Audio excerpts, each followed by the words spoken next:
What's up, y'all? Welcome to WBC Central, a Baseball Isn't Boring podcast. Episode number one. This is super exciting. Um, yeah, welcome. This is the first podcast I've ever hosted, so we'll see how this goes. But yeah, so WBC Central under the Baseball Isn't Boring podcast network. WBC, World Baseball Classic. We're going to talk about all things, everything and anything World Baseball Classic and international baseball related. So hopefully you're here for that. We'll cover other storylines in baseball as well as the episodes go on and we get closer to March. But it's going to be a wild ride up to the tournament. So, yeah, welcome. My name is Sean Spradling. I kind of started content creation, posting on Twitter and TikTok over the last couple months. Mostly Twitter started out and just cover everything related to the World Baseball Classic. So, yeah, today we're mostly just going to go with an overview of kind of how this podcast started, as well as an overview of the WBC. So yeah, first I guess we'll start out with the World Baseball Classic. So the World Baseball Classic, for those that don't know, if you are new to this tournament, it is a World Cup. It is the World Cup for baseball, for professional baseball. So if you've ever watched the World Cup this last year, super entertaining, super exciting. This is baseball's version of that. The World Baseball Classic has been in place since 2006. So this is the fifth edition of the WBC. 2006, 2009, 2013, and 2017. It got delayed a couple years. It was supposed to be, I believe, 2020 or 2021. Got delayed because of COVID until 2023. So it's in this upcoming March, March 8th through the 21st. Yeah. So we'll cover everything about the tournament. We're gonna do like player breakdowns and team breakdowns, roster updates, and player highlights. Hopefully, some interviews. We'll do some Q&A. I think it's going to be a ton of fun. Excited to hear what y'all think of this podcast. But yeah, so that's the World Baseball Classic. There are 20 teams. If you go down the list, it's broken up into four pools. We got Pool A, B, C, and D. A is Taiwan or Chinese Taipei, Netherlands, Cuba, Italy, and Panama. That is in Taiwan, that pool. Pool B is in Tokyo, Japan. You got Japan, Korea, Australia, China, and Czech Republic. Pool C in Phoenix, Arizona is USA, Mexico, Colombia, Canada, Great Britain. Pool D, Puerto Rico, Venezuela, Dominican Republic, Israel, and Nicaragua. That is in Miami, Florida. The semifinals are in Japan and Florida, and then the quarterfinals. The semifinals and the finals, that is in all in Miami. So mostly in Miami, a lot in Tokyo as well. But yeah, I am super excited for this podcast. Honestly, it's just been such a whirlwind of learning, just getting to know so many of y'all. This is through my Twitter account. Honestly, the WBC community has grown exponentially all over Twitter. There's like a Facebook group and in the international baseball Reddit page as well. So yeah, it's been a ton of fun. Excited to cover it with y'all. I thought I would do just kind of a rundown of how this all started, this podcast and all of my content. So it all started on Twitter when the MLB officially announced that the WBC was going to be happening in 2023. The announcement was last summer, I think around June or so is when they officially announced it. There was a lot of hype for maybe 2 or 3 days on Twitter talking about the WBC, with fans, the baseball world getting amped up for it in the following year. But then after like a day or two, it kind of just died off, and no one was really talking about it again. I watched the WBC in 2017, and I thought it was an absolute blast. I think that, again, we'll go into this further in detail, but I think that the WBC and international baseball competitions are the best brand of baseball out there. Just getting to see players and teams, just see like the players represent their country with so much pride and honor and passion and respect. And it's just so different from playing for like an MLB club or your local club, whatever country or league that is in your country. Because I know that we have some listeners from Japan and a couple from like Cuba and Puerto Rico, Dominican Republic. So yeah, I watched it in 2017. Absolutely loved the WBC. I didn't get to watch it in 2013 as much. I followed it, but I was in high school at the time, so I was playing baseball myself. I didn't get to watch it too much. But with the 2023 WBC, there was no information at all from any reporters or any analysts. The only really like Twitter accounts that would post about the WBC all last year were JP Morosi and Hector Gomez for the Dominican Republic team. JP Morosi, he kind of covers the whole tournament, and that's his thing. So other than that, there was no roster information, no info on teams or players that were going to be in the tournament or rules. So I kind of just started doing my own independent research, finding out what teams could look like, rosters, and the way that players and rosters could be constructed for the WBC.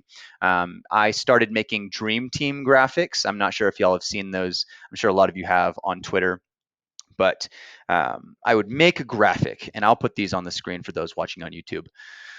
But I would make a graphic and put like a baseball diamond on there and show all of the eligible players for every country in the WBC so that we could get a picture, a better understanding of what every team could look like, anticipating the Classic next year. And those were kind of a hit on Twitter. People really like to see what the different teams could look like. I had some people reach out to ask me to do all 20 teams. I got to do most of the teams, but then that eventually turned into actual preliminary roster updates for like team graphics. So now that's what I do on Twitter is I post daily WBC news and roster updates. Anytime that a player will commit or a team will announce some information about the rosters or about I don't know, uniform or merch updates, like whatever. I just post everything about the WBC, and a big part of that is the team graphics, the preliminary roster graphics. So it's been a wild ride. A lot has happened in the last couple months leading up to the Classic, and we still got a long way to go. Starts in March, but it's coming up pretty quickly. So excited for that to come. And like I said, the community that's been created on Twitter has just been the best part of this. I think that the coolest thing about the WBC is the diversity of cultures and peoples that we get to see come together, and the different styles of baseball from all around the world. Because we in the US, we know the MLB, and we might know the way that Dominican players play or like Puerto Ricans play. But when they're playing for their country and you see the Japanese team play together or you see the Korean team get to unite and play at their style of baseball, Puerto Ricans, Dominicans, Cubans, it is just so much fun to watch. And it's the same way with the fan bases on Twitter. It's so cool to see the passion and intensity coming from all the different fan bases from each country, and to see everybody kind of come together and see like Japanese fans talking about the Classic with Dominican fans and Canadian fans talking with Cuban fans. Yeah, it's been a blast. So excited for that to continue. And for this first episode, something that I wanted to touch on, since we're kind of leaving this as an overview of the tournament, we'll go much more in detail. But I wanted to talk about 5 reasons why this World Baseball Classic is unprecedented compared to previous WBCs. I got 5 reasons. And I'd love to hear from y'all what you think is the best part of this WBC, why it's so different, because it's so much more hyped up than past WBCs. I got 5 reasons. Number 1, Mike Trout. Mike Trout is playing in the World Baseball Classic for the first time in his career. If you listen to him in some interviews, he did regret not playing in 2017. He just thought it wasn't the right time for him in the place that he was in his career. But then looking back, he kind of wishes he would have been a part of that team. But he gets to play in 2023. And the reason why I think that that's one of the most, I guess, impactful parts of this tournament, and why I think that it's part of why this WBC is unprecedented, is because of the impact that he makes on the other players, especially on Team USA. When Mike Trout committed, and you'll hear Mark DeRosa talk about this in his interviews as well. He's the manager for Team USA in the WBC. When Mike Trout committed, it was just a ripple effect of players after that. After him, you saw Mookie Betts commit and Bryce Harper commit, who isn't able to play because of his surgery, but he was previously committed. You have Clayton Kershaw playing. You have both of the Cardinals corner infielders who played in 2017, Paul Goldschmidt and Nolan Arenado playing. Trey Turner came after Mike Trout, and it's all a testament to the kind of player and person that Mike Trout is.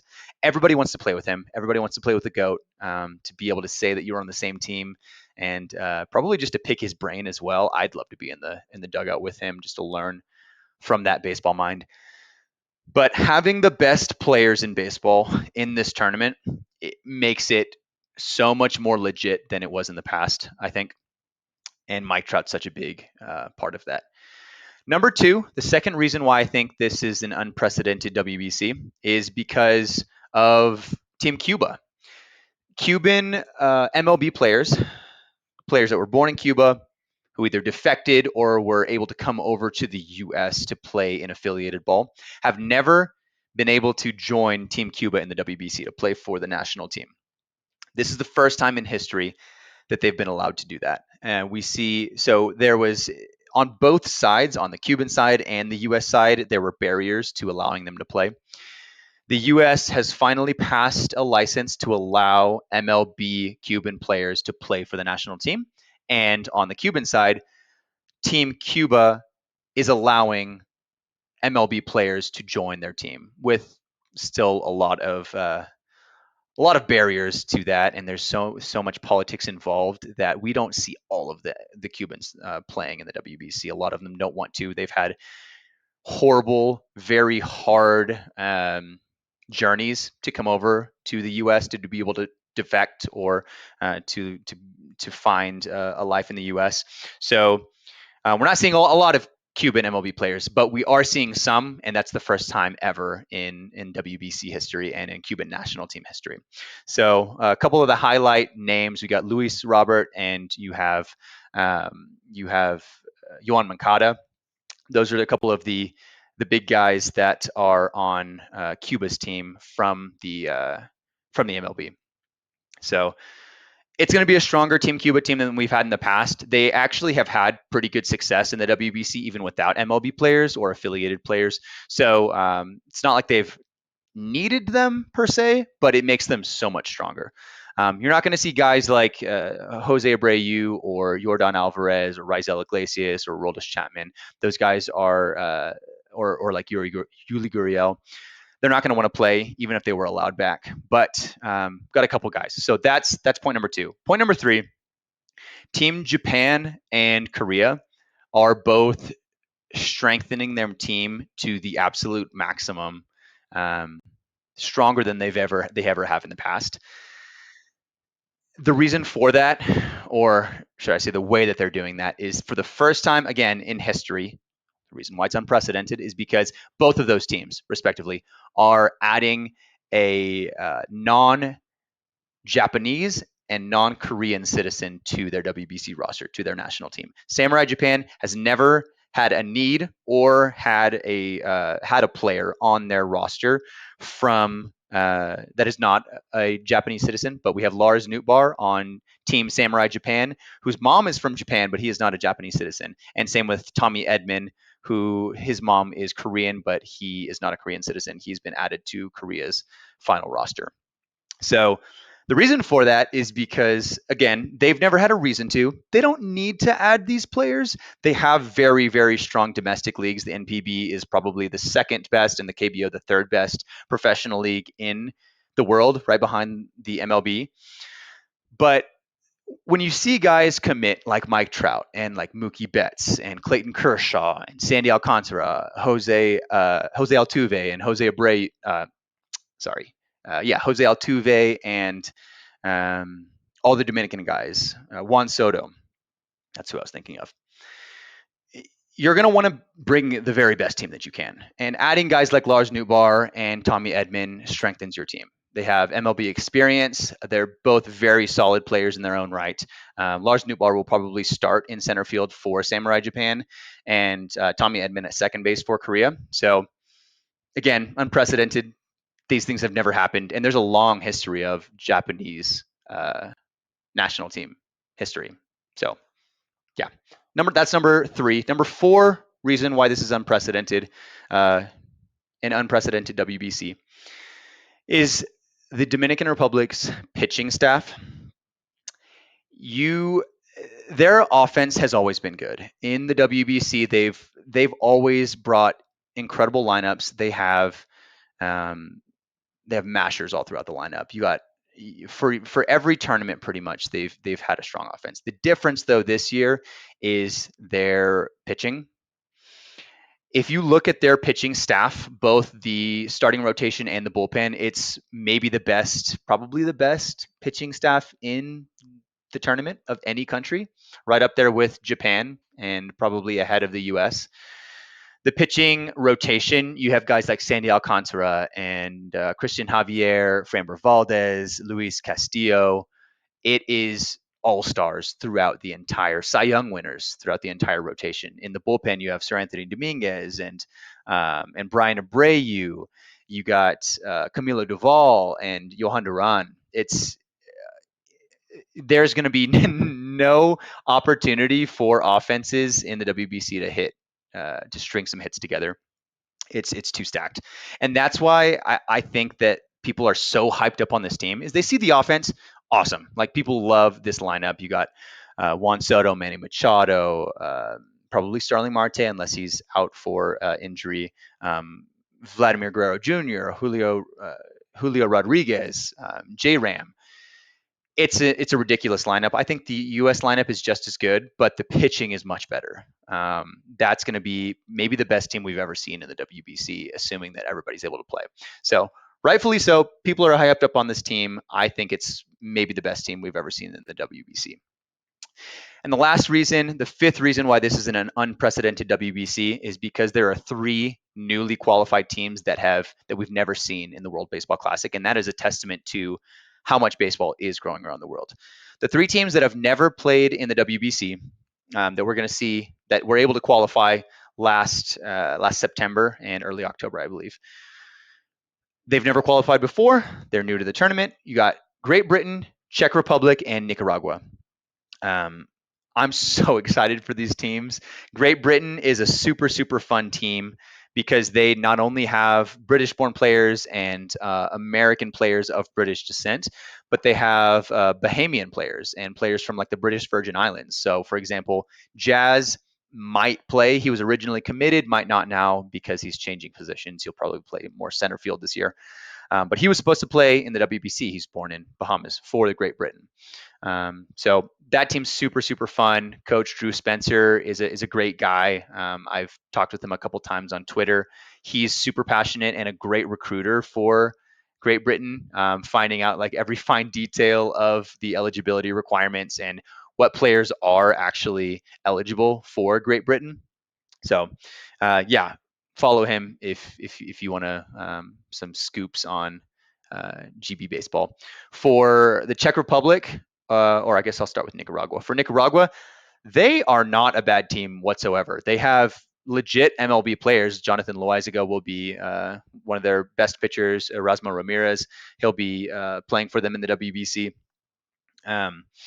But they have some history for sure in baseball. They just haven't ever been able to make it to the WBC. So to get this opportunity to finally showcase what Nicaraguan baseball looks like on a global national stage for them is really, really cool, and I'm excited for them to show what that looks like. And then the Czech Republic is one of the coolest stories in the World Baseball Classic, and I know a lot of people will hopefully be talking about them as the tournament gets closer. They actually had a documentary. I recommend checking it out on YouTube that Czech Baseball just posted this morning with a documentary showing their journey to the WBC to qualify for the World Baseball Classic. I think it's called Small Country Big Dreams. It's awesome. But yeah, so that team is super fun because very few of them are actually, I won't say very few, not all of them are the players on the Czech Republic team are like full-time baseball players. A lot of them have a day job, which is crazy that like after they qualified last September for the WBC, the next morning they like woke up super early and drove to their day job after qualifying for literally the Baseball World Cup. So this is going to be a crazy fun team to watch. Most of them, almost all of them, play in the Czech league, Czech Extraliga in the Czech Republic, which is also a very solid league, but they're still growing for sure. So it's going to be a really fun team to watch. But yeah, those are the reasons why I think it is a unprecedented WBC. I think this is going to be easily the best, most competitive, and most exciting and entertaining World Baseball Classic we've ever had. Um, yeah, so hopefully you get to watch it. I'm going to be able to watch all the games. So feel free to follow me. I'll probably be streaming during some of the games on YouTube or maybe Twitch. We'll see. But yeah, so those are the big points that I wanted to cover on the WBC. To close this episode, this is just episode one, kind of just an overview of the dates and deadlines for the World Baseball Classic. It's going to start March 8th, and the final will be March 21st. So it's about 2 weeks. The maximum amount of games it can take to make it from the pool round, the pool stage to the championship or the final is only 7 games. So it's not that many because it's only a single elimination after the pool round. But yeah, so I already talked about the pool A, B, C, and D. Only 7 games at most, but it'll be in those 2 weeks. The other deadline that's important to know is final rosters for the WBC are due February 7th. It's not been announced anywhere officially, but I've reached out to like federations myself, and a couple different international reporters have posted this deadline. So final official rosters are 30 men. It'll be a 30-man roster with a taxi squad of, I believe, 8 players, but only 2 of those players are able to actually sub into the tournament at any time. So 30 men. Right now, they're working with a 50-man preliminary roster. So if you've seen my roster graphics, it's up to 50-man. Some countries like Japan and Korea have already narrowed it down to 30, Cuba as well. But it's not necessary or like required until February 7th. I believe that pitchers and catchers for the WBC report around that same time, either a couple days before or after the 7th. And then the actual rosters will be announced soon after that, probably like the 9th or so. And then, yeah, from then on, the rest of February is mostly just training camp, like a spring training, but with the national team camps. So from there, they'll just prepare. Each team and country will be preparing for the WBC in March, and then the real fun starts March 8th. So yeah, this is super fun. This is only episode one, so we have a lot of content to cover. I'm going to be able to cover all 20 teams, hopefully on this podcast. I'll be doing player highlights and spotlights, hopefully some interviews with some personnel close to the WBC, maybe even some players and coaches. We'll see. Hopefully, I'm going to do some Q&A as well. I'm not sure if we'll do that through just Twitter or my email. I might make a new email for this podcast. But for now, be on the lookout. If you haven't followed me on Twitter and you want to ask some questions, I'm going to do some Q&A through there initially. My Twitter is at Shawn_Spradling. So SHAWN_SPRADLING. I'll post some threads of like giving you opportunity to ask any questions about the WBC that you have, or just baseball in general, or not baseball. We can talk about anything that y'all want to. So, yep, we'll do some Q&A next time. Please let me know any feedback if y'all want to DM me on Twitter or TikTok. Check out my TikTok at Shawn Spradling. Any feedback that you have, any content that y'all want to see, please let me know. I would love to, cover whatever y'all want to see. So, lastly, the last thing I wanted to mention for this first episode, I just wanted to thank a couple people. First, Rob Bradford for reaching out with the Baseball Isn't Boring team and just everybody involved with Baseball Isn't Boring. Um, this is super cool. I know a lot of you listeners have been waiting for a podcast or some like sort of YouTube channel. So I probably wouldn't have been able to make a podcast myself without the support of these guys. So I'm really really appreciative of them allowing me this opportunity to do this. And then just to thank you followers on Twitter. The whole reason why I'm covering the World Baseball Classic is because y'all want me to. I absolutely love this tournament just to see the players get to represent their countries and show exhibit this passion. Again, it's my favorite brand of baseball, so the fact that other people care about it the way that I do um, is really encouraging, and I hope that that this content brings you value. Um, yeah, hopefully we can continue this podcast all the way up until the World Baseball Classic and after. I don't plan to stop when the World Baseball Classic hits. We're going to continue international baseball coverage after that. So again, let me know if you need anything, any questions that you have, or anything that you want me to cover. I am happy to hear your feedback. But yeah, that does it for episode 1 of WBC Central, a Baseball Isn't Boring podcast. So, yeah, I will see you on episode 2. See you guys.